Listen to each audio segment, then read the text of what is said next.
Marilyn Bush knew from a very early age that she wanted a career in business after watching her father take a chance on the then untried model of fast food franchises and succeed.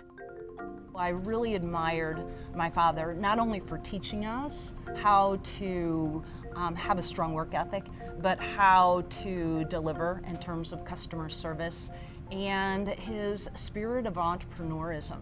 I've set up. But banking? That wasn't her plan, at least not until she interviewed with Centair Bank.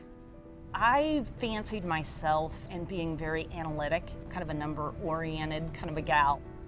And I was intrigued by the fact that Centair was going to invest in me. So I was hired into their training program, and I really feel like that's what motivated me to want to go to work for the bank.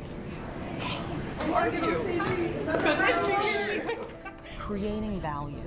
So when you meet, whether it be someone that you're working with, your boss, your peers, your clients, look for ways that you can add value to them. That is really good. We're going to be able to take care of that. I was really thankful. One thing I think you should know about Marilyn, she works very, very hard, but for some reason she makes it look very, very easy. Complex Treasury, where he kind of came in. She prepares and prepares and prepares, works harder than anyone else I know, is tenacious about holding on to goals and then achieving results. Marilyn's community service gets results, too. She's helped raise millions of dollars to improve the quality of life for thousands in the region. But perhaps her most important act of giving was about 10 years ago, when she adopted her son from Russia, bringing him home to join her two stepdaughters.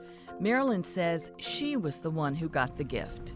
In terms of Jack, it was a quick decision, but it has been the best decision that I have ever made, and has given me so much more in my life than I think in some ways I've given him.